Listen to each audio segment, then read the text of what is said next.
Muy buenos días, bienvenidos a la teleconferencia por el Día Mundial de la Hipertensión Arterial 2026. Hoy abordaremos el tema hipertensión arterial, actualización y nuevos paradigmas clínicos.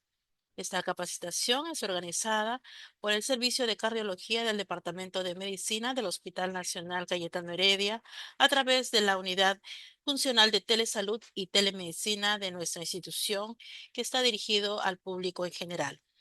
Queremos agradecer su participación a través de esta plataforma y sin más preámbulos vamos a dar inicio a esta teleconferencia denominada Hipertensión Arterial, Actualización y Nuevos Paradigmas Clínicos con el expositor Dr. Luis Nava Castañeda, médico residente del Hospital Nacional Cayetano Heredia. Buenos días con todos los presentes. Muchas gracias por la invitación. Vamos a iniciar con la breve ponencia sobre hipertensión arterial. Que se titula Actualización y nuevos paradigmas clínicos para este año 2026. Como ya lo dijeron, mi nombre es Luis Nava, soy residente de tercer año de cardiología del Hospital Nacional Cayetano Heredia. Bien, repasando un poco la breve agenda que vamos a revisar, hablaremos un poco sobre la epidemiología, cuál es la definición actual de hipertensión arterial según las directrices de las diferentes guías que se proponen a nivel mundial, cuál es la clasificación según estas guías, el tratamiento y los objetivos de tratamiento de esta patología, algunos escenarios clínicos especiales en cuanto a la hipertensión arterial, el enfoque por tipo de perfil de paciente y finalmente pues cuáles son las conclusiones, ¿no? Bueno, hablar de hipertensión arterial es un tema ya bastante conocido, familiar por todos nosotros. Sabemos que las enfermedades cardiovasculares constituyen el principal factor asociado a mortalidad a nivel mundial, ¿no? Y dentro de los diferentes factores de riesgo cardiovascular, tenemos a la hipertensión arterial como el principal factor de riesgo de todos estos que puede ser modificable, ¿no? Y esto es algo bastante importante dado que pues se ha demostrado a través de los años, con múltiples estudios, que la disminución de estos niveles de presión arterial mediante diferentes estrategias terapéuticas disminuye también la mortalidad y la incidencia de eventos cardiovasculares. Y es por ese motivo pues que incluso hasta existe un día dedicado justamente a la prevención de la hipertensión arterial y a su conocimiento, ¿no? Eh, a nivel global constituye el primer factor de riesgo cardiovascular, pero también a nivel de Latinoamérica, ¿no? Como se puede ver en ese gráfico en la derecha, constituye también un importante factor de riesgo, llegando a una prevalencia que desde la década de los años 90 hasta la década del 2019-2020 se ha mantenido e incluso va en incremento, ¿no? Aproximadamente de hasta un 35,4%, ¿no? Nuestro país no está exento de esta data y, bueno, como habíamos mencionado, es un factor de riesgo cardiovascular modificable más importante y frecuente a nivel mundial y afecta aproximadamente a uno de cada tres adultos. Es un dato bastante importante porque nos enfrentamos a una patología muy frecuente en nuestro medio. A nivel nacional tenemos estos datos, esta gráfica de los estudios Tornasol 1 y Tornasol 2, los cuales pues indican una prevalencia aproximada del 23% en el Tornasol 1, la cual ha ido incrementándose al un 27% en el Tornasol 2, y aquí hay algo bastante interesante a destacar, y es que lamentablemente, pese a tener conocimientos actuales muy avanzados sobre hipertensión arterial, el nivel de conocimiento de los pacientes sobre su enfermedad es aún deficitario. Tenemos que menos de la mitad de pacientes conocen que tienen hipertensión arterial y de este grupo de pacientes, el número de pacientes que se encuentran con un tratamiento, ya sea farmacológico o no farmacológico, ¿no? Constituye pues un número inferior al 30%, ¿no? Y del grupo de pacientes que se encuentran en tratamiento, menos de la mitad o aproximadamente la mitad en el mejor de los casos se encuentran controlados, ¿no? Lo cual nos da un número global de un porcentaje aproximado de 20% solamente de pacientes hipertensos del total que se encuentran controlados, ¿no? Con tratamiento ya sea médico o no farmacológico. Y esto es algo bastante preocupante teniendo en cuenta pues el acceso a las diferentes estrategias terapéuticas con las que se cuentan hoy en día, ¿no? Y es por ese motivo que también es en el marco del Día de la Hipertensión Arterial que se realizan diferentes ponencias de sensibilización como la que traemos a colación actualmente, ¿no? Entonces, en el 2022, informaron que la prevalencia de hipertensión arterial en el Perú fue de 22,1% en personas de 15 años a más, con una prevalencia que se mantiene, al igual que en el resto de países a nivel mundial, con una tendencia a un predominio entre los varones sobre las mujeres, ¿no? Con esta patología, ¿no?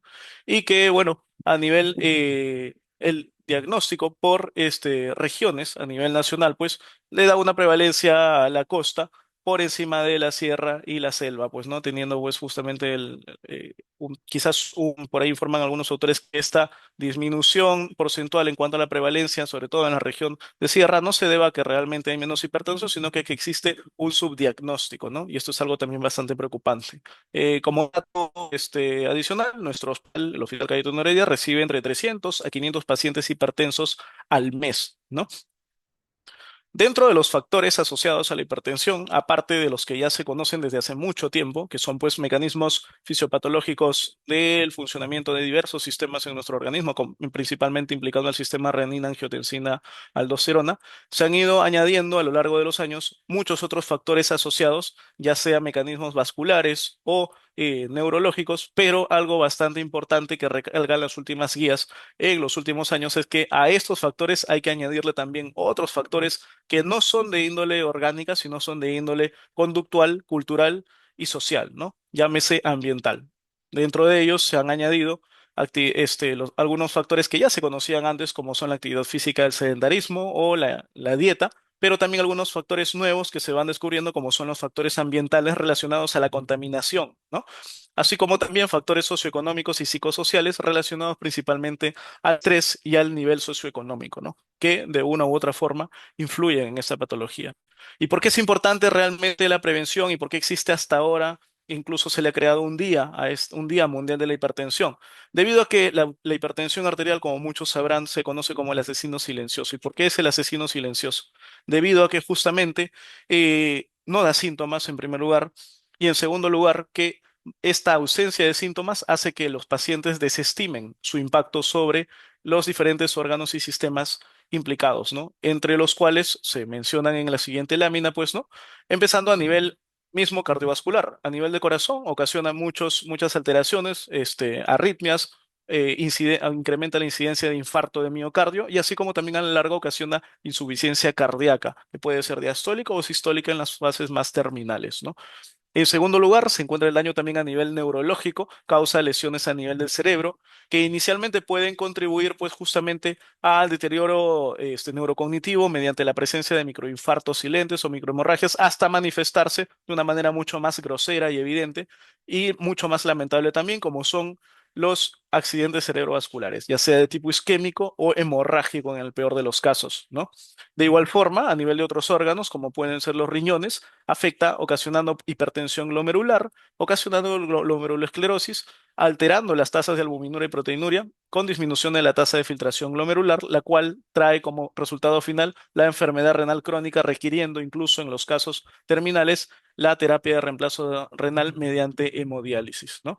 Entre otros órganos que sufren este daño orgánico mediado por la hipertensión arterial se encuentran la retinopatía hipertensiva a nivel ocular, ¿no? Así como también las arterias grandes y medianas que al igual que las arterias del corazón que sufren un daño ocasionado justamente por la elevada presión arterial, el desarrollo de aterosclerosis también se va a manifestar a nivel de otras arterias mucho más grandes del corazón, ocasionando pues lo que se llama una enfermedad arterial periférica, la cual muchas veces inclusive causa también la necrosis y amputación de miembros a nivel periférico, ¿no?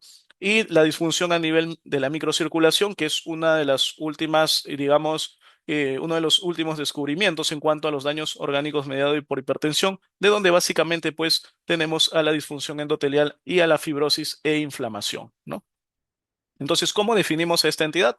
La hipertensión arterial la definimos actualmente como una condición clínica caracterizada por una presión arterial persistentemente alta, ¿no?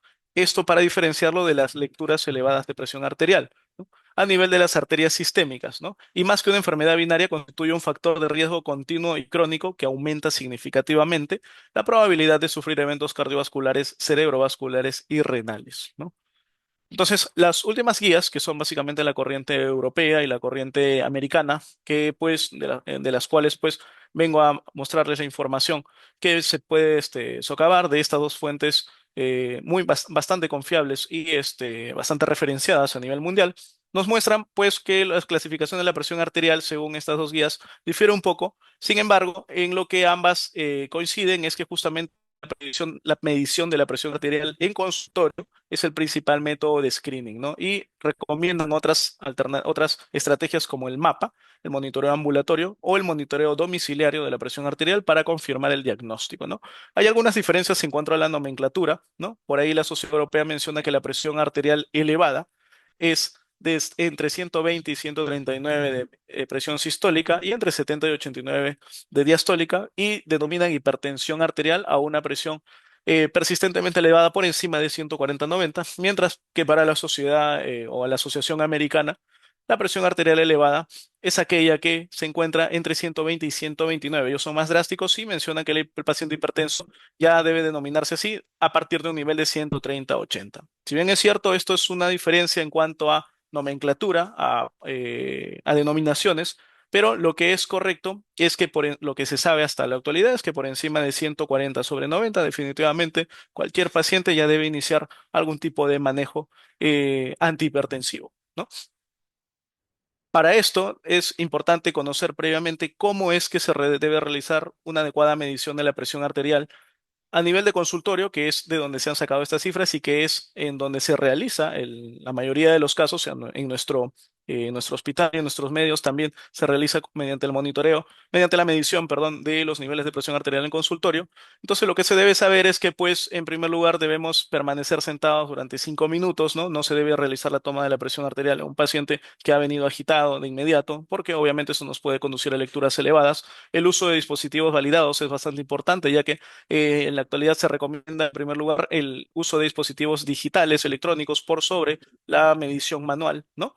Con un ajuste adecuado a la circunferencia del brazo del manguito, que se debe colocar al nivel del corazón del paciente y apoyando la espalda y el brazo sobre una superficie firme, así como también los pies sobre la superficie del suelo, ¿no? La medición se va a realizar 3 veces, dejando un intervalo de aproximadamente 1 o 2 minutos entre una y otra medición y calculando pues el promedio de las dos últimas mediciones, ¿no? Entonces, estas medidas se tienen que valorar o se tienen que incrementar si es que el diferencial es mayor a 10 milímetros de mercurio, ¿no? Y pues la presión arterial debe ser medida en ambos brazos en la primera visita para detectar justamente diferencias entre uno y otro miembro, ¿no? Y finalmente, pues se tiene que evaluar un estudio de hipotensión ortostática en la primera visita, que esto también va a definir un poco muchas veces el manejo en cuanto al número de fármacos a emplear si fuese necesario, ¿no? ¿Y cómo se realiza esta medición en domicilio, que es una estrategia cada vez más difundida y recomendada entre los pacientes que acuden a nuestro establecimiento? Pues el dispositivo, igualmente que en consultorio, debe ser de preferencia digital electrónico y tiene que ser validado, ¿no? Entonces el tiempo de reposo es el mismo, las especificaciones de el apoyo del brazo y espalda, así como los pies sobre una superficie firme, en cuanto a esta posición se mantienen, pero en consultorio, pues la guía europea nos menciona que la toma de medidas puede ser en dos automedidas en cada ocasión, con intervalos de 1 a 2 minutos entre una y otra toma, ¿no? Y pues que las medidas se deben realizar idealmente 2 veces al día, en la mañana y en la tarde, durante al menos 3 días, ¿no? E idealmente un seguimiento de 7 días continuos, ¿no? Y esto se registra y pues se le entrega al médico en la consulta cuando pues se tiene el control establecido, ¿no? Entonces, para digamos, control domiciliario, sí tiene que recibir orientación justamente del médico en cuestión. No es algo que pues el paciente lo haga o concluya de manera independiente, sino con el apoyo del médico tratante, ¿no?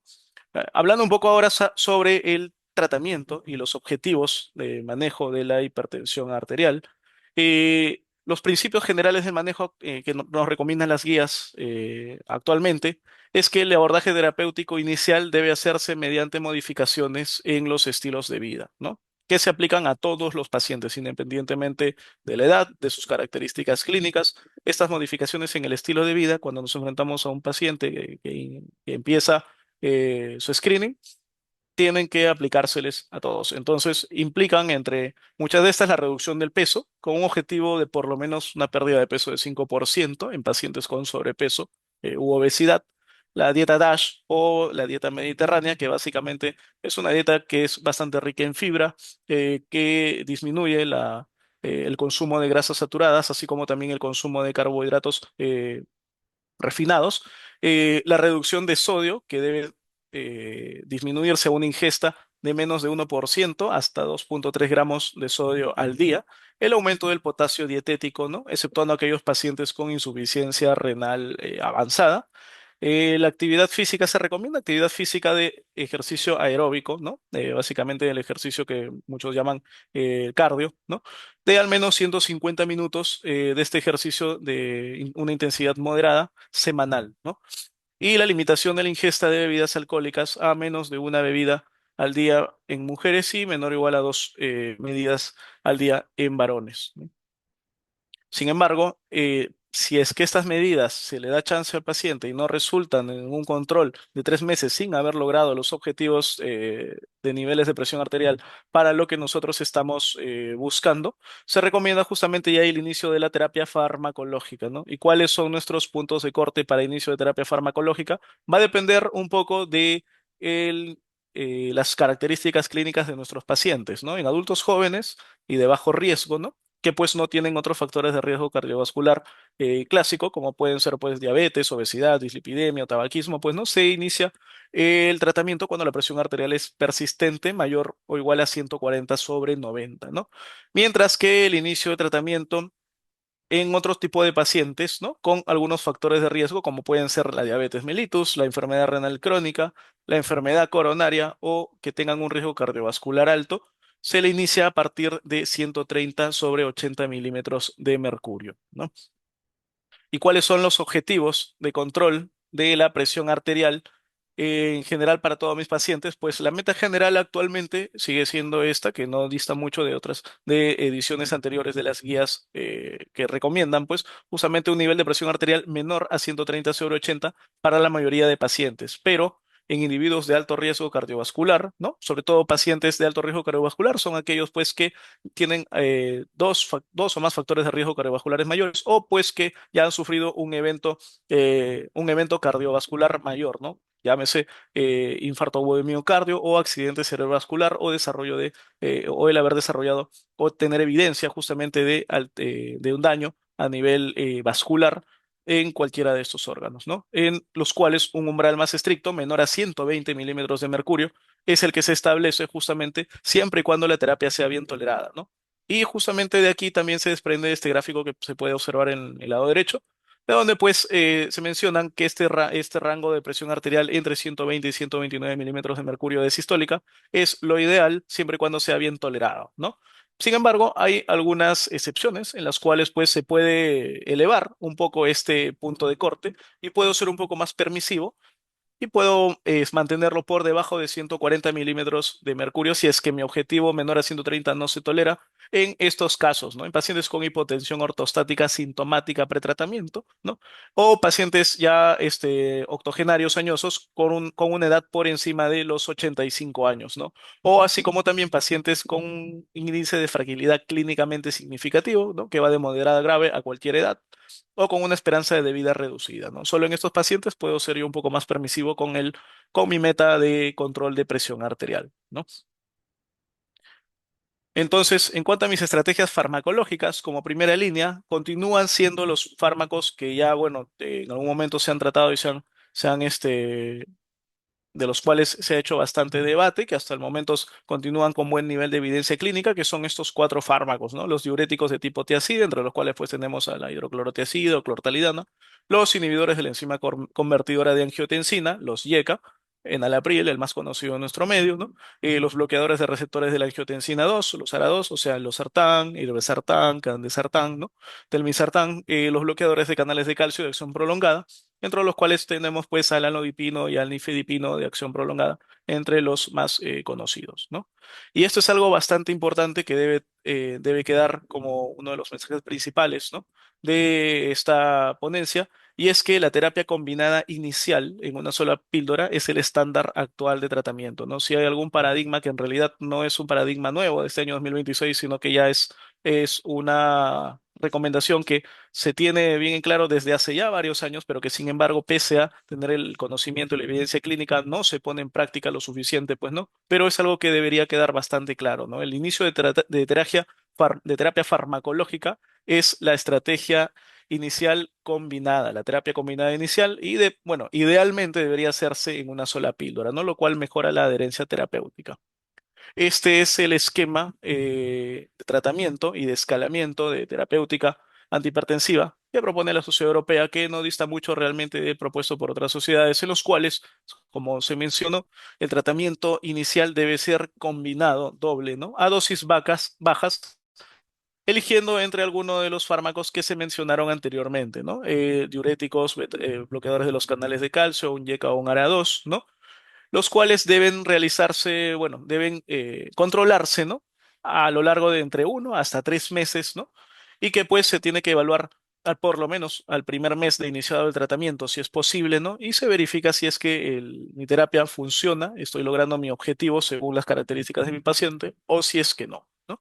Entonces, si es que no funciona realmente, antes nos decía pues la evidencia o nos decían los consensos que se tenía que duplicar la dosis o se tenía que elevar la dosis hasta la dosis máxima y luego incrementar a un tercer fármaco, pues ahora ese enfoque ha cambiado. Ahora el enfoque es mucho más agresivo y pasamos a la terapia combinada triple a dosis bajas, ¿no? Si pese a tener 3 fármacos antihipertensivos y hacer los controles respectivos a los 1 o 3 meses no logro nuevamente mis objetivos de control de presión arterial, recién empiezo a titular y a duplicar o a incrementar las dosis máximas toleradas de los 3 fármacos que estuviera empleando, ¿no?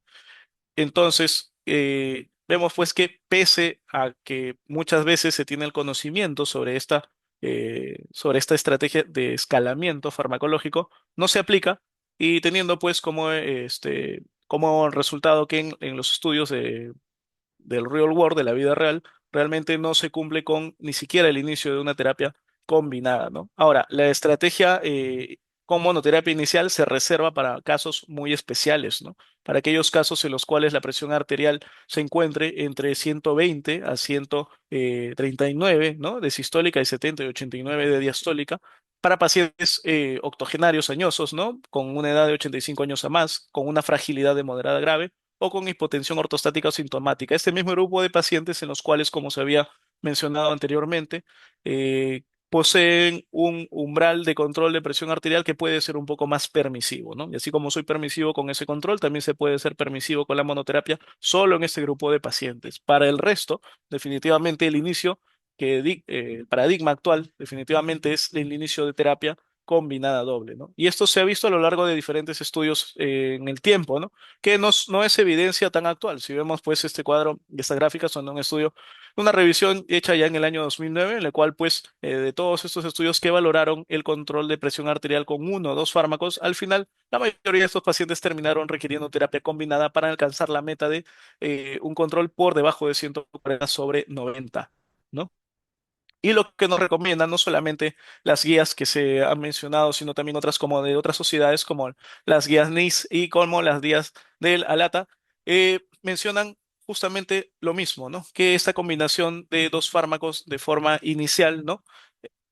Logra un control más rápido y más efectivo y asimismo mejora la adherencia, ¿no? Y sobre todo otra estrategia de mejoría de adherencia es la que se mencionaba previamente, que es justamente tratar de incluir esta combinación farmacológica en una sola píldora, ¿no? Pero que, bueno, muchas veces en nuestro medio no es posible, ¿no? Y hay beneficio clínico, pues, de esta combinación, ¿no? Efectivamente, sí, sí lo hay, ¿no? Sí hay evidencia de que, como se ve en la gráfica, que hay disminución tanto de eventos cardiovasculares, así como también de la mortalidad, ¿no? Al preferir, pues, el empleo de esta terapia farmacológica combinada en una sola pastilla versus este, en pastillas múltiples, ¿no? Sin embargo, no siempre es posible, pero ya la evidencia lo establece, pues que idealmente nosotros debemos apuntar justamente a este control farmacológico, a esta estrategia farmacológica, ¿no? Entonces, esta terapia combinada, según el perfil de mi paciente, ¿no? Dependiendo del tipo de comorbilidades que presenten, ¿no?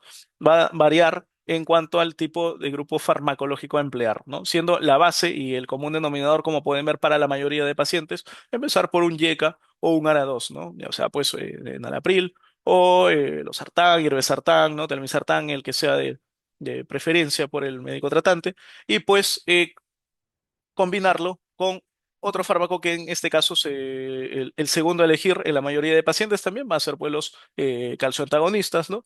O diuréticos en el caso de pacientes con diabetes o con enfermedad renal crónica, dependiendo del grado, obviamente, de deterioro de la función renal. Y en algunos casos, como en la cardiopatía isquémica, en los cuales sí se prefiere de manera preponderante por encima de los bloqueadores de los canales de calcio a los beta bloqueadores, que justamente han demostrado que son la terapia farmacológica antianginosa también de primera línea, ¿no? Para todo el resto de pacientes, la combinación de IECA o ARA2 y calcio antagonista es la indicada de inicio y que sigue manteniéndose esta indicación en las últimas guías. Un grupo especial particular de pacientes los constituyen aquellos de raza negra, en los cuales, pues, debido justamente a esta base étnica y biológica, tienen indicado, pues, el inicio con los calcioantagonistas, en los cuales, pues, se ha visto que debido a los mecanismos fisiopatológicos subyacentes, se favorecen más de este grupo farmacológico en combinación con un diurético, ¿no? Entonces, algunas innovaciones terapéuticas que se incluyen en la última guía, la guía de la sociedad de la Asociación Americana, ¿no? Es que justamente se ha visto que también otros fármacos que inicialmente no fueron diseñados para el control de la presión arterial están teniendo también con reducción de los niveles de presión arterial, como se citan entre algunos de ellos el grupo farmacológico de agonistas del receptor GLP-1, como son la semaglutida y tirzepatida, que pues inicialmente fueron testeados en estudios que fueron realizados para pacientes con obesidad y hipertensión coexistentes, ¿no? Y que se vio pues que también se lograba una reducción de presión arterial sistólica entre 6 a 9 milímetros de mercurio, acompañado de la pérdida ponderal de peso significativa de aproximadamente 15% del peso corporal, el cual fue en realidad su primer objetivo, ¿no? Sin embargo, obtuvieron también una disminución de la presión arterial. Los inhibidores del SGLT2, dapaglifosina, empaglifosina, pues no, que fueron testeados inicialmente en pacientes con diabetes tipo 2 para control glicémico, pero que después se demostró su utilidad para otras patologías cardiovasculares como la falla cardíaca, así como para la hipertensión, en lo cual también se ha evidenciado que hubo una disminución en los estudios realizados de la presión arterial entre -3 a -5 milímetros de mercurio, ¿no? Así como también mejorando desenlaces renales y cardiovasculares, ¿no? Y finalmente, pues, se mantiene la indicación de la denervación renal, que es una estrategia que más que nada se emplea en pacientes con hipertensión resistente, ¿no? Que logra, pues, una reducción de 8 milímetros de mercurio frente a 3 milímetros de mercurio en la comparación, ¿no? Y que demuestra algunos beneficios, pero modestos, pero clínicamente relevantes, ¿no? En cuanto a los escenarios clínicos especiales, pues, ¿no? Tenemos que en el escenario clínico del que venía hablando previamente, de la hipertensión arterial resistente, pues, ¿no? Que es una hipertensión, una presión arterial superior a 140/90, pese al uso de tres fármacos, por lo menos, de distintas clases que incluyan un diurético, ¿no? A dosis óptimas o toleradas, ¿no? O cuando se requieran cuatro agentes para alcanzar el control. En este grupo de pacientes se recomienda y se mantiene esto en relación a ediciones anteriores de las últimas guías, ¿no? Revisar la adherencia terapéutica, ¿no? Descartar pseudoresistencia, dada principalmente por una mala técnica de medición o dispositivos no validados, ¿no? Identificar fármacos interferentes, ¿no? Ya se conoce que los AINES, ¿no? Muy utilizados, muy difundidos en nuestro medio, así como también el uso de anticonceptivos orales o descongestionantes pueden ocasionar lecturas elevadas de presión arterial, ¿no? Y evaluar causas secundarias de índole metabólica endocrinológica como el hiperaldosteronismo primario, así como también la apnea obstructiva del sueño, ¿no? Entonces, en ese grupo de pacientes lo que se recomienda es primero revisar estos factores, corregirlos si es que se encontraran antes de plantear un diagnóstico de hipertensión arterial resistente e incrementar pues el empleo de otros fármacos, ¿no? Pero si fuese el caso de que realmente no hay otros factores asociados y la presión arterial realmente se mantiene alta pese al uso óptimo de tres fármacos previamente mencionados, la adición de un cuarto fármaco, que en este caso vendría a ser espironolactona en pacientes con ese grupo con esta hipertensión resistente, es lo que va a producir una reducción de presión arterial sistólica de aproximadamente 8,7 milímetros de mercurio, ¿no? Constituyendo pues el cuarto pilar farmacológico de la terapia antihipertensiva escalonada, ¿no? Otro escenario clínico muy importante es el embarazo y la hipertensión arterial en el embarazo. Se inicia a partir de una presión arterial sistólica de 160 milímetros de mercurio, ¿no? O diastólica, o diastólica superior a 110 milímetros de mercurio y se consideran como antihipertensivos seguros el labetalol, el nifedipino de liberación prolongada o la alfa-metildopa, ¿no? Y para la prevención de la preeclampsia se aconseja la aspirina en dosis bajas, ¿no? Desde la semana 12 en mujeres con factores de riesgo. Otro escenario clínico especial son las emergencias hipertensivas, esto más que nada de bastante manejo en el área de emergencias, para lo cual pues se considera un punto de corte superior o igual a 180/120 milímetros de mercurio que tenga evidencia de un daño agudo a órgano diana, ¿no? Ya sea corazón, ya sea cerebro, riñón, retino, grandes vasos, que es justamente lo que se había mencionado en el daño mediado daño orgánico mediado por hipertensión arterial en una de las primeras láminas, ¿no? Y el manejo recomendado pues consiste en reducir la presión arterial sistólica no más del 25% en la primera hora, en este caso evitando los descensos bruscos que comprometan justamente la perfusión, ¿no? En el caso de pacientes con disección aórtica, el objetivo inmediato es menor a 120 milímetros de mercurio y en la hemorragia intracerebral no se aconseja reducir aproximadamente a 130 a 140 milímetros de mercurio, ¿no? Y los fármacos que se utilizan en estos casos pues son la clessidipina, nicardipino y el labetalol endovenoso, ¿no?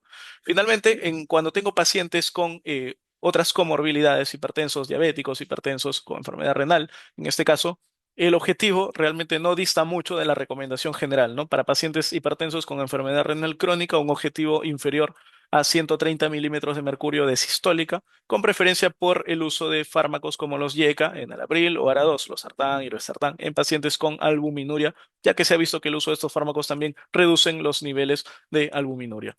En pacientes diabéticos, la meta es la misma, menor a 130 sobre 80 milímetros de mercurio, y también se benefician del uso principalmente de YECAS o ARA-2, ¿no? Para la prevención del deterioro cognitivo, ¿no? Mediante evidencia de un ensayo que fue el Sprint Mind, sugiere el control intensivo, en este caso, por debajo de 120 milímetros de mercurio para reducir la progresión del deterioro cognitivo leve que se ha visto asociado justamente a niveles más elevados de presión arterial, ¿no? Y para la enfermedad arterial periférica y los accidentes cerebrovasculares, el objetivo también es 130 sobre 80 milímetros de mercurio, priorizando los diuréticos tiacídicos y los YECA o ARA-2. Bueno, eso sería todo con respecto a la exposición. Muchísimas gracias.